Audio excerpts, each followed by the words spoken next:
Hi guys! Welcome to another makeup video. So for today, I'm going to create a long-wearing makeup look that is wearable for work or for special events. So first, I want to try out some products that I got yesterday and I want to test it out if they are really long-wearing and has good performance. So this will also be the products that I'm going to use or demo to my students in my upcoming classes. So I'm gonna have one in September 13 and then also another corporate makeup class for September 9 naman. So I want to be truthful and I want to really test out the products that I'm going to endorse or I'm going to share with my students. So let's try these products out. So I haven't done my skincare yet, but I've already washed my face. So the first thing that I'm going to use for today is this Vida toner. Okay. So this Vida toner is just new in the market and it claims to be for all skin types. I want to use products that are friendly or compatible to all skin types. So as a makeup artist, kailangan meron ako ng mga products na bagay sa lahat ng skin types kasi I don't really know what kind of skin type I would be dealing with or what type of skin type my client has. So this toner, I've tried it several times na. As you can see, bawas na siya. And what I like about it is it's super hydrating. So it has hyaluronic acid that is really known for hydrating the skin kasi it holds on to the water molecules. So mas maganda gamitin siya actually kapag damp pa yung face mo. So next, I'm going to use my Ginseng Serum, Ginseng Revive Serum from Beauty of Joseon. This is my favorite. So, mauubos na rin siya. What I like about this serum is, parang nagre-retain siya ng glow. Okay, for sunscreen naman, I just use this Pond's sunscreen kasi wala siyang masyadong white cast. Actually, it has no white cast at all. And it easily blends sa skin ko. Hindi siya nag-iiwan ng parang sticky feeling. It's so light on the skin. So, I've been using Pond's sunscreen for such a long time already. And it layers well under makeup. Okay. And then, for my lips, I also use sunscreen. And I use this one from Sam By Me. So, this one has a tint to it. So, kahit ito lang, for everyday makeup, di na ako nagli-lipstick. I also like yung way how you apply this. Like, you just squeeze it onto your lips and hindi siya messy. So, I love it. Yeah. Okay, so that's it for my skin prep or my skincare. The first product that I bought yesterday that I want to try is this Ultimate Skin Master. I know I'm already late in the game in trying this product, but I'm a big fan of Albert Cornyawan. So, I trust his product. So, I hope maging ano siya, maganda yung performance. So, this is the Ultimate Skin Master. So, yung mga TikTok na napanood ko about this is, they say na pwede itong i-replace yung skincare mo. Like, ito na lang yung gamitin. Kaso, I don't wanna do that. I wanna be diligent in using my skincare products. Kasi, I don't know. I just don't trust one product to do it all. But this will serve as my primer for today. I'm not going to use any other primers. And I have oily skin. So, I got this mattifying variant. Yeah, so meron pa silang isa nito that it's this one. The Luminous Radiant. So, this is the Luminous Radiant and this one in the white bottle is the mattifying one. So, I have a luminous one and a mattifying one. So, it's really important that you know kung ano yung skin type mo when buying products so that you know kung ano yung appropriate or mag-work sa skin mo. Next, I got their foundation also.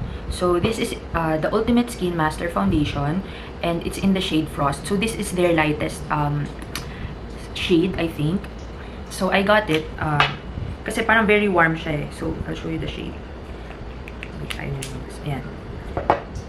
Diba? And as you can see, the consistency is very thick. So, I'm assuming this is very mattifying and full coverage. So, hindi siya kagaya ng ibang foundation na nagra-run or tumutulo. So, pag mga ganong foundation, usually sheer yon, very skin-like. So, I'm sure this one is very full coverage and perfect for events or if you want something very long-wearing that you're gonna wear the whole day. When applying these kinds of foundation, I like to use a beauty blender or a sponge. Kasi, even if I want to go for a full coverage look, gusto ko skin-like pa rin yung finish. So, this shade may look like it's a bit lighter or it's too light for me. Pero kasi, that's one technique that artists use, or I use personally, to make the skin look brighter. So, just don't go too far from your actual shade. You can go a bit, one shade lighter. So, that's safe to use if you have a fair skin tone. Pero kapag mga morena, it's better to stick to your actual shade to avoid yung mga foundation na nag-gray. Diba? Sometimes, we think we're acidic. Some of my clients always say na acidic sila, pero sometimes, hindi naman pala, mali lang yung shade nila. Itong shade na to, pag binlend siya sa skin ko, nagmamatch na siya. So, hindi siya ganun kalayo sa actual skin tone ko. See? And if hindi ka masaya, ayoko ng ganyan, ayoko ng mas maputi. Or nagkamali ka ng shade na binili mo, or undertone, meron namang mga available na shade adjusters like this one from Easy. So, you can like add one drop of the adjuster to make the foundation a bit more warm. So I'll show you how it works. So I just mixed it, and it automatically made the foundation a bit warmer. So I can use that just on the outer areas of my face. Kasi gusto, I wanna keep the middle part very bright. See? So I don't know if the camera is adjusting the color, but if you look at it in person, it actually matches my neck. But in the video, syempre nagre-reflect kasi ng light yung foundation ko right now. So it kind of looks like a bit lighter. Anyway, we're gonna make it work.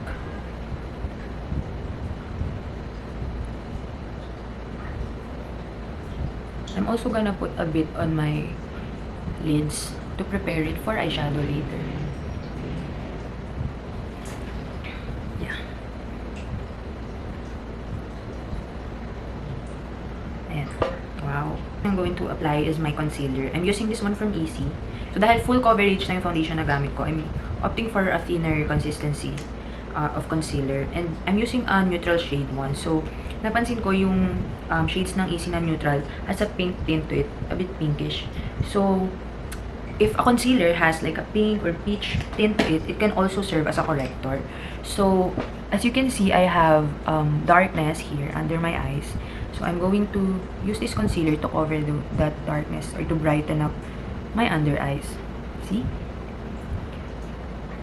And if you want fuller coverage, you can use a brush like this. So, this is a synthetic brush. Yeah, it's good for applying concealers if you want more full coverage. But if you want to maybe thin out your concealer, you can just blend it using a sponge, a damp sponge. So if you have fine lines under your eyes, it's good to always blend it out. After applying your concealer, it's good to blend it out with a clean brush or with a damp sponge para ma-remove yung mga excess na products. Kasi yung mga excess products, yun yung usually nag-build up sa under eyes and nag-create ng crease later on. Okay, next I'm going to use cream concealer. So this one is from Rare Beauty. It's in the shade Happy. So this is my personal blush. So I can use it directly onto my skin. And this blush is so pigmented. Pero inuubos ko na lang siya. So kahit konting amount lang, you can already see the color. So if I want to sheer it out, for example, napadami ka ng lagay, you can use, again, a sponge to blend it out. See? And if you use a brush like this in blending it out, mas matagal. At saka, mas maraming natitirang pigment. So, pag ayaw ko ng ganito, sobrang pigmented, gusto ko parang tint or light blush lang, you can use your sponge to make it more natural and seamless. See? It's easier with a sponge. And then, of course, to add warmth back to the skin and to do a bit of contour, I'm using this cream bronzer from Teviant also. This is in the shade Cacao. So, this is also my personal, a personal product. This is not the one I use for my clients. Use my finger to just put a bit of product onto the areas na gusto kong i-contour. So, usually, it's around your face. And this product, it's not as pigmented or as Rare Beauty, to be honest. So, I can use a brush to blend this out.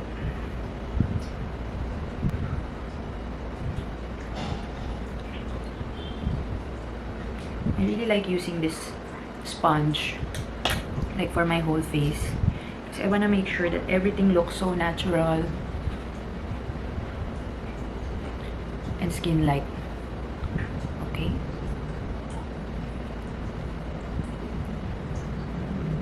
So I'm just gonna set the cream products first. Okay? And then, as I wait for that to dry, I'm going to move on to my brows. I'm just using this Got2b brow gel. So, this was from my kit, pero dahil paubos na siya, actually, I had to turn off the camera kasi naginit na yung camera ko. And I waited for it to cool down. So, nag-set na yung foundation sa skin ko. And I really like it kasi hindi siya heavy on the skin. And it actually, I think, already matched my actual skin tone. So, kanina mukha siyang maputi. Pero ngayon, I think it's the perfect shade for me. And I'm going to use my favorite brow and eyeliner product. So, this one is from Brow It. So, I like it kasi sobrang fine nung tip niya. So, I'm just going to apply on the sparse areas of my brows. So, some people, they actually like to draw their brows on. And I think people should be more, I mean, if you already have like a thicker brow or marami ka pa namang hair sa brows mo, it's good to just fill out the areas na sparse. Kasi kapag you started with like outlining your brows and filling it out, sometimes nagiging makapal siya masyado. As you can see, marami pa naman akong brow hairs. So, I'm just going to fill yung areas na sparse.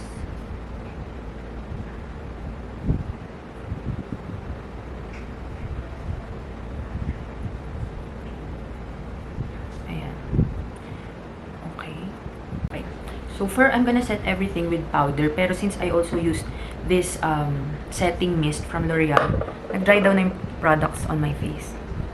Pero dahil oily ako, I'm gonna use powder also. And I'm just using this pressed powder from Maybelline. So, yan. So, I've been using Maybelline pressed powder since college.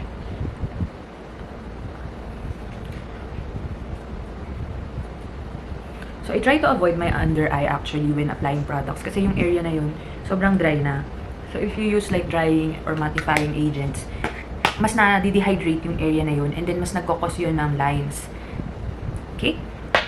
And then, I'm going to apply maybe an eyeliner and a bit of eyeshadow para lang, just for the sake of this video. Pero, usually, hindi naman ako nag-eyeshadow sa day-to-day.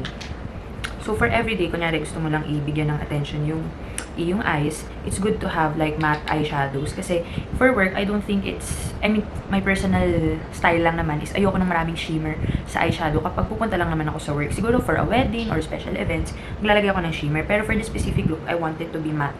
So, I'm gonna use this shade. And then just top off the excess. Medyo powdery kasi ito. This one is from Kind Collective. So, this is actually cruelty-free product. So, for those people who wants to use cruelty products, their products are claiming to be cruelty-free. Okay? So, I'm just applying here sa crease. Okay? So, yeah. And then, I'm also extending that shade to my nose line. Okay? And then, for eyeliner, I'm using the Brow It, the other side of this product. So, the other one is what I use for my brows, and this one is for the eyeliner. So, what I like about pen liners is hindi sila nagsasmudge. Unlike pencil or gel type eyeliners, mas confident ako na hindi magsasmudge yung eyeliner kapag pen type kasi pag apply mo tuyo na agad eh. So, this one from Brow It, tried and tested ko na. So, I'm just gonna make a bit of a wing. For eyeliner, my tip is you have to apply it with your eyes open, especially if you have hooded eyes. So, how do I do that? So, I have this mirror under my face, and then I can look down and easily apply my eyeliner. Ayan. See? Okay, so, I'm going to move on with my powder products. So, as you can see, kahit cream products pa lang, kita na yung blush ko, kita na rin yung bronzer ko. So, I think I'm gonna skip the powder bronzer. I'm just gonna add blush. So, I'm using this one from Kiko Milano. This is my favorite blush as of the moment. Kasi, para siyang NARS Laguna. NARS, ano ba yung pangalan ng sikat na ano? Orgasm. So, ewan ko ba ba't ganun pangalan ng mga blush ng NARS. Medyo nakakahiyang banggitin. Medyo explicit. Pero this one is in the shade Unlimited. Ay, tama ba? Yes. Meron siyang gold shimmers. And bagay ito both for fair skin tone and mga morena. Okay. So, for lipstick, I'm just gonna reapply my lip sunscreen from Some By Me. Kasi may tint na to eh. And it looks like a gloss. I'm not gonna use any lipstick anymore. Yan. So, this is my look for work today. I'm going to test it out if it's gonna last till the evening. So, it's 12:30 today, right now. And then, I'm going to work. Siguro hanggang gabi na kasi I'm going to work for the preview ball. And my team will do makeup for 10 people. So, the first 3 to 4 people would be done by my teammate. Then, I'm going to focus on the main client. So, I think around 4 to 5 people yung gagawin ko. So, I tend to oil a lot. So, I hope yung mga products na ginamit ko would be able to manage that. And I'm also gonna seal everything off with this setting spray. Ayan. Medyo malagkit siya. Dumidikit yung mata ko.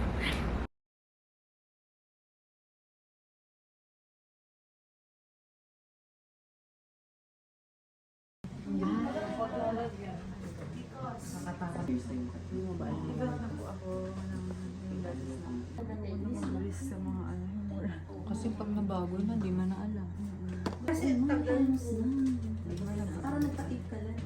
Please, Orange slide. Thank you. Ayan, madam. Dating dito. Smile. Thank you.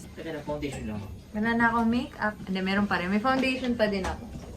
Done work done. Thank you so much! It is 9:30. See? Ayan.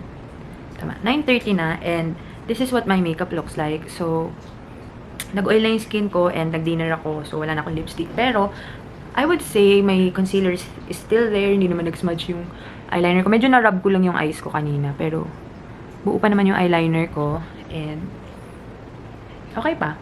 I think if I would reapply my lip balm, para na ako naka-put together pa rin. And then maybe some oil blotting paper. Okay na ulit yung face ko. So, itong face na to, wala tong retouch. Wala tong kahit anong touch-up or powder. I didn't have time for any retouch. So, I would say, long wearing naman. Especially the foundation, the blush, and the concealer. Even my brows, buo pa rin. So, that's how many hours. I think, since 12:30, 1, 2, 3, 4, 5, 6, 7, 8, 9. 9 hour. 9 hour wear test. Okay.